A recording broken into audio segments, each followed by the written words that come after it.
Join us every Wednesday at 8:30 to listen to GameSHOUT at the Movies, only on GameSHOUT Radio. And now, it's time for our weekly sci-fi segment. Welcome to the Sci-Fi Show on GameSHOUT. Welcome back to GameSHOUT Radio. This is Sci-Fi Thursday. Oh yeah, time for your science news experiments. We've got science in the studio, science fiction news, science this, science that. Yes, it's a wonderful show. I'm your host, Soulrift. With me is my co-host and science lab buddy, Jadri. Indubitably. Yes, and indeed, and you know what? Right after that wonderful wacky news from around the world with Capt and Maverick, why don't we go straight into some really wacky science news? Oh yes. Goody. Get this. The brainier male bats are, the smaller their testicles, according to a new study. Oh, no way. Researchers suggest that the correlation exists because both organs require a lot of energy to grow and maintain, leading individual species to find, the optimum balance. Now, see, the analysis was of 334 different species of bat, so they tested a lot of bats, and they found that in the species where the females were promiscuous, the males had evolved larger testes but had relatively small brains. In the species where the females were monogamous, the situation was reversed.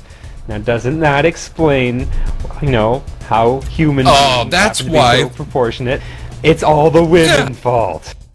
That's why women love dumb blonde men. No, the women want the brainy men.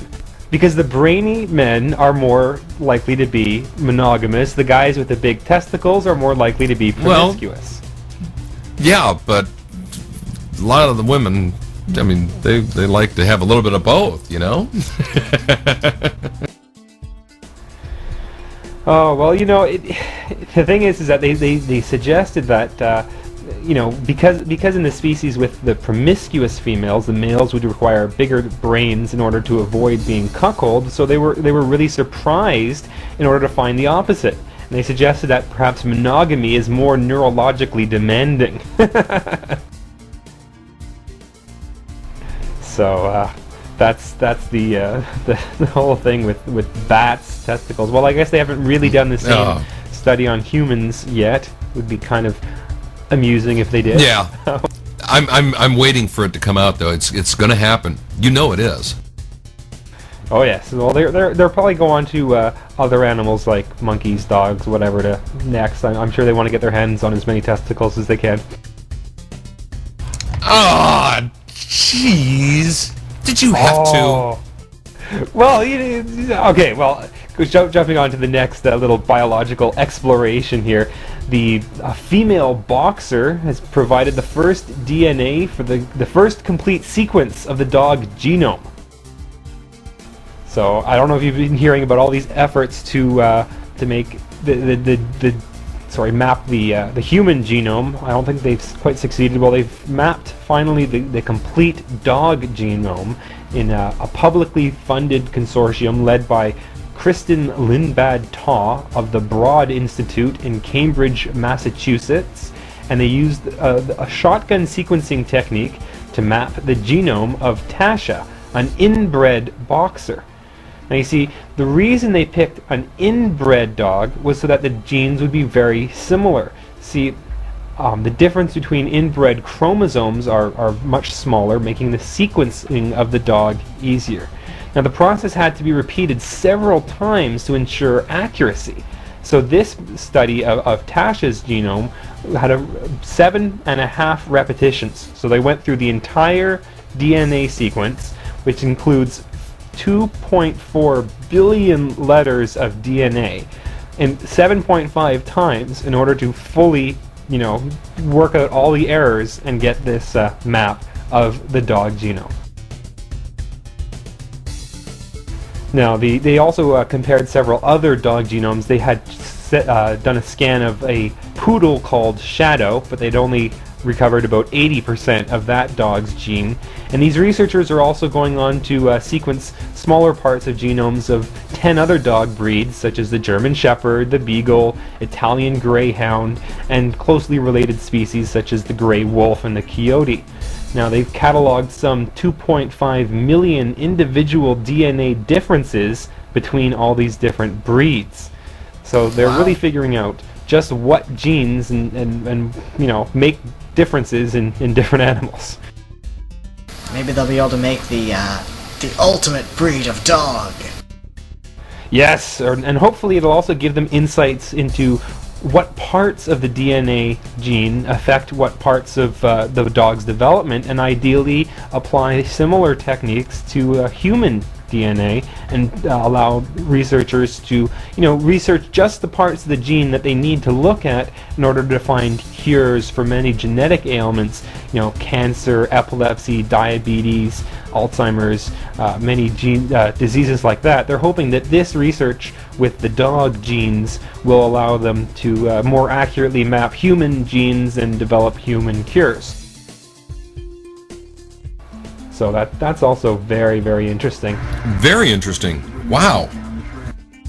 So, going from down here, the science news on the surface of the Earth, over into deep space. I don't know if you caught any news of this, but there was a Japanese spacecraft named the Hayabusa, which was sent out to collect asteroid samples. Now, this isn't the first asteroid sampling mission that we've been subjected to. NASA had its own failure, which collected samples and then promptly crashed into the Earth and burned up in atmosphere.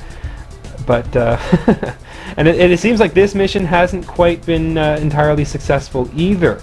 Now, you see, what happened was the Japanese Aerospace Exploration Agency, or JAXA, they said that the Hayabusa's probe, and Hayabusa, by the way, does mean hawk or falcon, roughly translated bird of prey, and they had initially replied that this probe had most likely succeeded in gathering material from the Itokawa asteroid, which is about 300 million kilometers from Earth, on the 26th of November.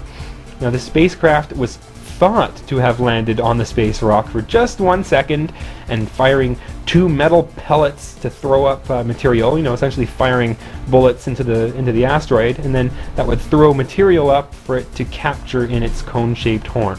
But there was a problem.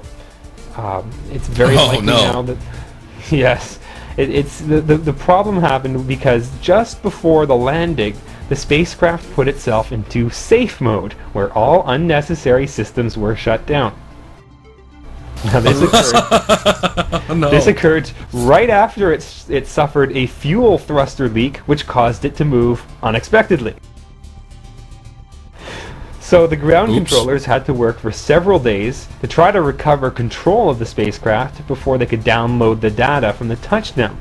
And here what's funny, the data now suggests that the pellets were not fired. I mean, how does it just suggest? Can't they just look into the data and say, yes, they were fired, yes, they weren't? I mean, isn't there an obvious little line of code in that data that says whether or not the pellets were fired? Yeah, but the problem is, what they really don't want to tell you is that the machine actually shot somebody on 38th Street in Manhattan.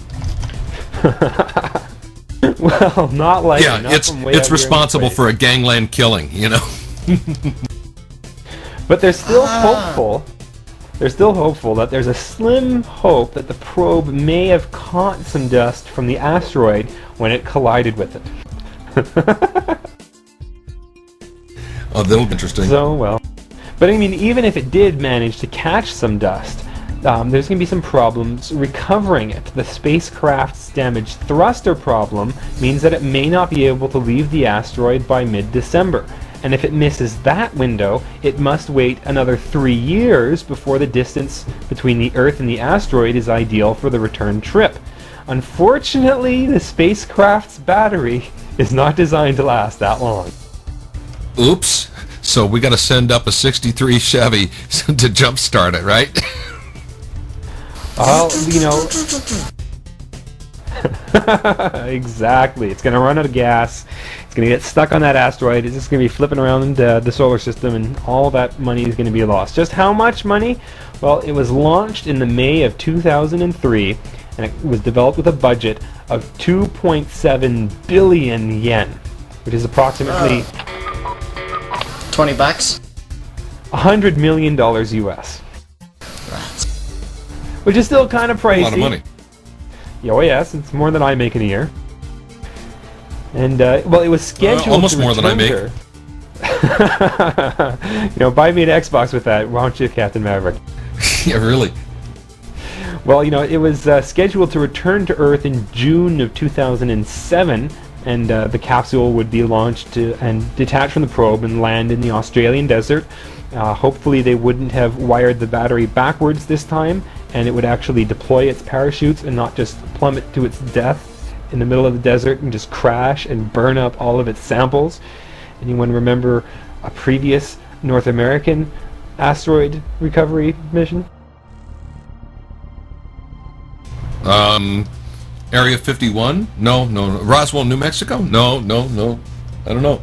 No, it was a relatively recent. I think it was the. Oh gosh, my memory is escaping me here. The Gemini probe, was it? That was supposed to recover asteroid dust, and then when it reached the Earth's atmosphere, they had wired the acceleration sensor backwards, so it never deployed its parachutes, and it just crashed into the. Oh no! What a waste. So yeah, I mean these space missions just seem to be having problem after problem. Yeah, oh well. Alas. But thankfully, us here on Earth, we should be safe from danger. Yes, Earthlings can rest easy. The likelihood of a doomsday scenario in which Earth is destroyed in a freak astrophysical catastrophe is remote, about once in a billion years, according to a new calculation. That's right. The calculation was made by Marx Tegmark, an astrophysicist at MIT in the US, and Nick Bromston at the University of Oxford in the UK. Now you see, the story behind this work begins in 1999, when the media reported concerns that the heavy ion collisions at Brookhaven Relativistic Heavy Ion Collider could spark the destruction of the Earth. Possible scenarios included the formation of a black hole that would gobble up the planet, and the creation of a stable strangelet, which would then convert all normal matter into strange matter. Oh yes, destruction of the Earth. It all becomes strange. No, strange matter. Now you've stepped over the line. That's what we're really afraid of. We're afraid of becoming strange. Now, see, a subsequent study by physicists in 2000 indicated that such events were 1,000 times more likely to be caused by a natural event, such as a cosmic ray collision, than by humans tinkering with a particle accelerator. But you see, Tegmark and Bromston, they were concerned that this analysis, could have given humankind a false sense of security, and so they wanted to do a proper study and to find out just at how much risk we really are. So the pair took a different approach. For a range of possible rates of cosmic catastrophe, they used data on planetary formation rates to calculate the distribution of birth dates for intelligent species. Combining this with the age of the Earth, they calculated at most that one habitable planet is wiped out every 1.1 billion years. I'd say the odds So we've are got time not to too kill. bad in our favor. Okay, I'd say we should be around for a little while. Right. At least we will be safe from black holes and other strange experiments that might come out of our particle accelerator experiments. And they say that these high-energy physics experiments, the chance of a freak accident is about 1 in a trillion per year. On the other hand, being wiped out by something man-made, such as nuclear annihilation or extinction via an engineered disease, well, those scenarios are still quite worrying and quite plausible. So, although we're not going to get swallowed up by a black hole, bird flu is a totally different thing. Ah, nuts. Yeah, tweet, achoo. Well. At least we're safe from, strangelets. Well, we actually have some interesting science fiction news for us tonight. In addition to our science news, you guys might have heard of Apple iTunes. They distribute television shows like Lost at $2 an episode. Well, iTunes has just picked up the science fiction smash hit Battlestar Galactica. Cool. Indeed, you can get on iTunes right now the first season, full season of Battlestar Galactica, also the current episodes of season 2 of Battlestar Galactica, and the mini-series, the 4-part mini-series that aired on TV. Now, is this the original with Lauren Green? No. This is the new Battlestar Galactica that's just started bummer. up again. Yep, that 4-episode preview, or that 4-episode TV movie was the actual pilot episode, I believe, for Battlestar Galactica, hyping it up for the TV show. Yeah, it was sort of a pilot to get it started, and the TV series started. But you can now download, if you've missed it all, if you're a big science fiction fan and you want to pick up Battlestar Galactica, you can head over to iTunes and download it. And I don't know, it's a bit pricey, depending on your perspective. It's $16 for the 4-part miniseries, which you can only buy, as a whole miniseries, as a big clump together. And you can get season 1 for $26, and season 2, well, they've got 10 episodes out so far, so it's $20. That does seem pricey. So it'll run you up, let's do a quick math here, about $60 for all of Battlestar Galactica that's released so far, but that's 10 hours of season 2, plus 13 hours of season 1, plus 4 hours of the miniseries, so that might be worth it if you're looking for something to watch, all alone in your basement with your Battlestar Galactica posters this Christmas holidays. Ghost, come out of the basement and come get some chicken. Exactly. Personally, No, wait, I'm still waiting Melvin? for Melvin. What was his real name again? Yeah, I think that was Melvin. Ooh, I just can't remember the last plot name. thickens just like Yeah, his well- arteries. Yeah. Ooh. Well, personally, I'm still waiting for some of these other classic TV series. I'd like to get Babylon 5. That was one of my favorite sci-fi shows. It was a bit of a sleeper hit, but it had a very close cult following, and several miniseries and TV movies that followed up on it. I would love to see Babylon 5 show up on iTunes. I don't know about any of you guys. Do you guys have a science fiction series that you'd like to see on iTunes? I don't know if they Buck- have it already. Buck Rogers in the 21st and a half century. Is Stargate Atlantis on there? To my knowledge, Battlestar Galactica is their first and only science fiction show that's up so far. Oh, wow. So they don't. Oh, I loved that show. Well, they have other shows. They've got like Law and Order. They recently picked up Law and Order. You can get the current season, which is the 16th season of Law and Order, or you can go all the way back and get the first season. No, this is Law and Order CSI or Law and Order. No, this is Law and Order. There's Law and Order, I'm sorry. and there's CSI. Those are two very different series. Well, yeah. Which one has the multiple? Like Law and Order New York or? Well, okay, there's Law and Order, there's Law and Order Criminal Intent, and there's Law and Order Criminal Special Intent. Victims That's Unit. what it is. There's That's CSI, what it is, yeah. CSI Miami, and CSI New York. No, it wasn't CSI. It's the Law and Order you're thinking of Criminal Law and Order. Intent.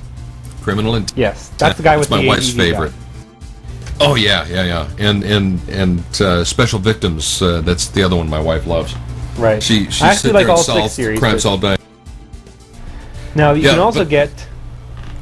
Oh, very interesting. They've also added up, they've made partnerships with NBC. They're putting up both The Tonight Show and Late Night with Conan O'Brien. So if you're missing, if you've got to go to bed early, you're missing those late night shows. Now you can buy them on iTunes. Yeah, but for how much? I'm sure it's the same $2 an episode as everything else. $1.99. That's cool. That is cool. I like that, the $2 thing, And that's cool if it's like $2 a week, but I mean, with the Tonight Show, that's a show every night. That's $10 a week. That's 52 weeks a year. That's $520 annually to subscribe to this show. That's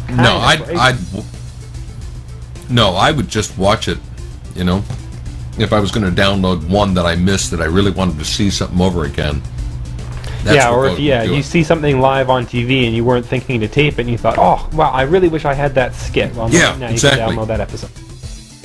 Well, that's our science fiction and science news for tonight. Coming up next, we've got our Science in the Studio experiments. We encourage you to play along with us tonight, and we'll be back right after this. Millions of people love Newegg.com. Go on that website and check it out. You'll see what I'm talking about. There's a whole testimonial page. People are using the L word when it comes to Newegg.com. They say love. I love Newegg.com. How is Newegg.com earning this kind of devotion? Well, they sell computers, components, and electronics. That's true. But it's the great price. It's the huge selection. It's the fair shipping. And it's because the customer service is so great. They actually care about your satisfaction. They have video cards, routers, wireless networking equipment, DVD players, hard drives, software, digital cameras, and unbelievable fair shipping. So, I can't sing the praises of Newegg.com enough, and neither can anyone else. So whether you need a motherboard or the mother of all TVs, go to Newegg.com. You'll see what their millions of happy customers are raving about. Once you know, Newegg.com. Welcome back to GameSHOUT Radio. This is Sci-Fi Thursday with your host Soulrift and my highly combustible co-host Jadri. Hello, everybody. I'm still going back my eyebrows. Yeah, we've been having a lot of fun here in the studio with our weekly science experiments. You are, of course, invited to play along at home, try out these science experiments for yourself. They're a lot of fun. And Jadri, I think we've put you in charge of our first experiment tonight. What did you cook up for us? Well, my experiment was a little one I remember from way back when. I just didn't know really how it worked. It was an old experiment where you would take a block of ice and a little thin wire that's relatively strong, and what you do is you tie a hammer to each end of the wire and you balance it on top of a bottle with a cork. Then you just leave it and you wait a while. Now, after a while, what actually will happen is you come back later and the wire is buried inside the ice cube. Now, the real... I just couldn't wrap my brain around how it happened. Well, it turns out that the pressure from the wire, because it has all the weight of the hammers on it, will start to sink it through the ice because pressure will lower the boiling point. Cool. Now, so it like squeezes its way through. Yeah, it squeezes its way through, and then when the pressure's gone from the ice, it refreezes. So that's why the ice was kind of stuck in the middle of the block. It wasn't. It didn't have like a trench cut through. It was actually right there in the middle of the ice. Just there. Right. Now, the big scientific principle behind this is the interesting thing. It's the same as ice skating, believe it or not. The pressure from skates causes the layer of water to form underneath the blades and makes a slick and slippery surface for sliding on. Cool. So, I mean, here comes the Christmas season, the winter season. A lot of people will be out ice skating, and now as they glide across the ice, they know the science behind what's going on underfoot. Just hopefully not the roads.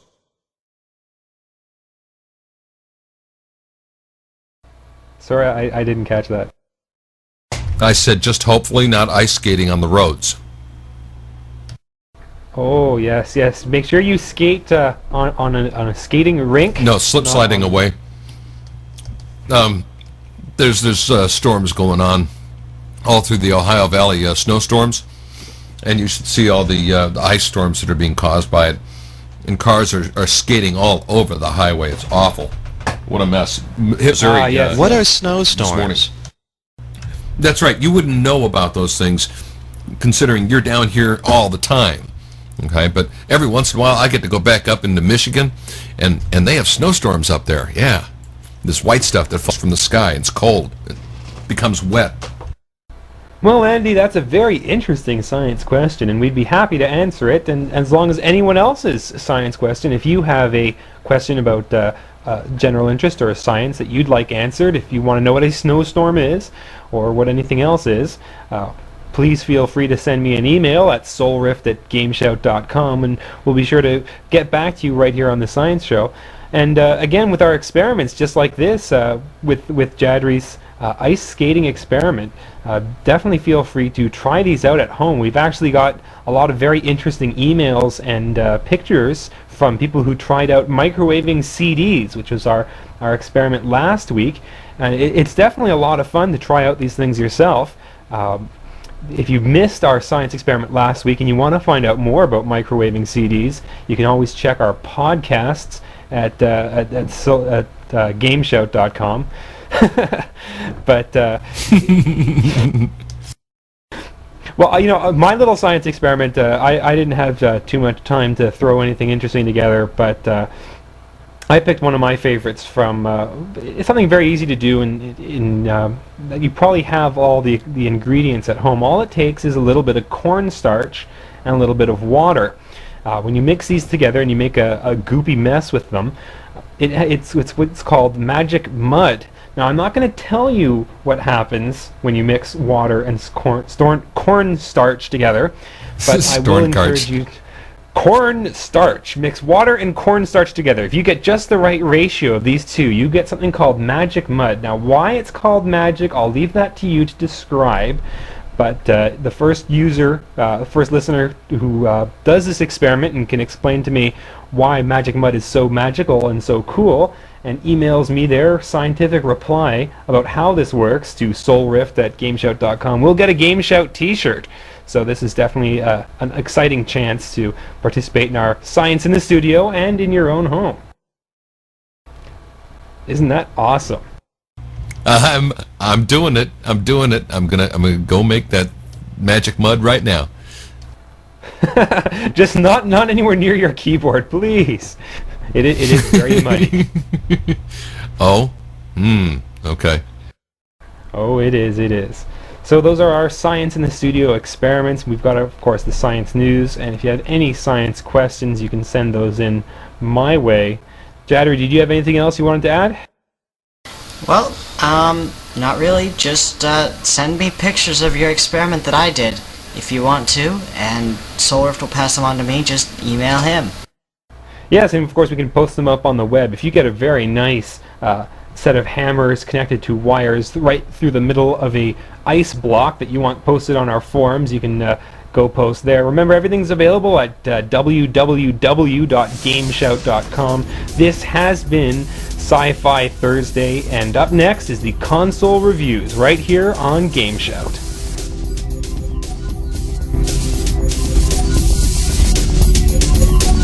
This is GameSHOUT Radio, the #1 talk game station in the world. Visit GameSHOUT.com for more info. GameSHOUT. GameSHOUT.